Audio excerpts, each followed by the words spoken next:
Welcome back to another episode of This Piece of History. This is episode 7, and in today's episode, I'm going to share one of the most iconic cards from my lifetime.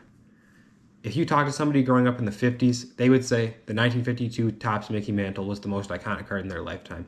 Talk to somebody who grew up in the 80s, they'd probably say the 1986 Fleer Michael Jordan.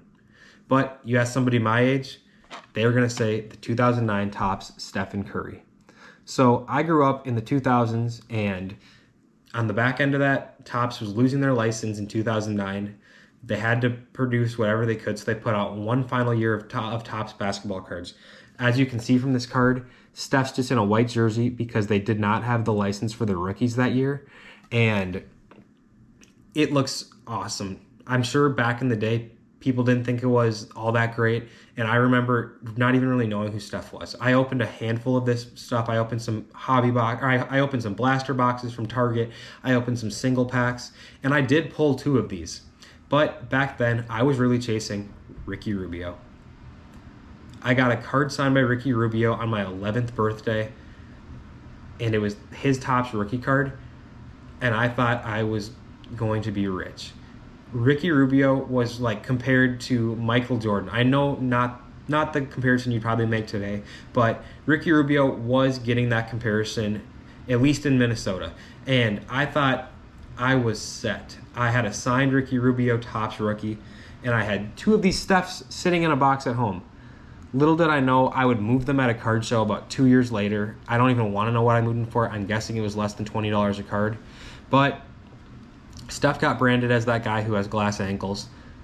Did not really get the recognition that he had at Davidson when he went on that Cinderella run in the NCAA tournament, and he was kind of, for I guess a lack of words, kind of forgotten about in the NBA. But he had this miraculous comeback and became the player we've all learned to love and admire today. I've been lucky enough to meet Steph a handful of times throughout my life, and nothing will ever top the time in 2022 when he signed this 2009 Topps rookie card. As you can see, it's a PSA 5 autograph grade 8, and Steph signed it in a black Sharpie beautifully across his chest. It's a semi-full autograph. It's not the full autograph where he has his 30, but it's a really good autograph considering he signed it 13 years into his career where he was getting hounded by a lot of people and he didn't have a lot of time. He still put some good effort into this card. Some of my other favorite Steph items that I don't have on me today, but I'll pop pictures in, are my signed basketball that I got signed during the 2021 post-COVID season when there was limited fans in the game. He was very cool and signed a basketball and paint pen for me. And then my 2017 Donruss set is another one of my favorites. I was also able to get that one in 2021.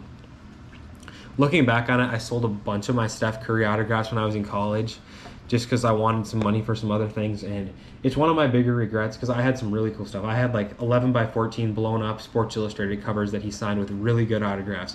I had a jersey, and I had a couple other cards and other items that I've let go throughout the years, but everything that I've gotten pretty much 2017 to prior from Steph is locked in my collection forever, and it will not be getting out. I really do believe this card is as iconic as that 52 mantle, as the 86 Fleer Jordan. It's one of those cards. I think we're going to see this huge shift in the sports card hobby throughout the next maybe 5 to 10 years here. I don't know if we're going to get there soon, but I do think we're going to get there, where people are going to start valuing in-person autograph cards a lot more than they do today. I've always been a huge fan of them. There's that personal added touch to it. Steph actually signed this card. He actually held this card in his hand and signed it, versus those stickers that Topps and Panini use. The player never touched the card, but they go for double, triple, quadruple, sometimes even 5 times as much as an in-person autograph. So I really do think that that's going to be a shift we'll see in the hobby in the next decade here. But one thing I can guarantee you is this card will be in my collection for the long haul, and I think this card's going to hit 5 figures within the next decade. You can save this video, come back to it, laugh in my face all you want if this card doesn't, but I genuinely believe this card is going to be one of those most iconic cards where people will be putting like house down payments amount of money, like just large $10,000, $20,000 amounts in like into one card. And I think this card is the perfect example of that. We'll come back and check in a little bit, but for now, let me know what you think in the comments. This is my 2009 Topps signed Steph Curry rookie. It's my favorite signed card in my collection, and I don't know what could really top it. If LeBron ever did a signing and I was able to get him to sign a Topps Chrome rookie or a Topps rookie, that might take the cake, but this is by far the coolest card that I've ever seen in my lifetime, and I do think it's the most iconic card I've ever seen in my lifetime. There is the 2011 Topps Mike Trout, which he's been riddled with injuries the past couple of years, so maybe not as iconic as it once was, but for me, I'm putting my money on this one long term. Let me know what you think in the comments, and we will see you for episode 8.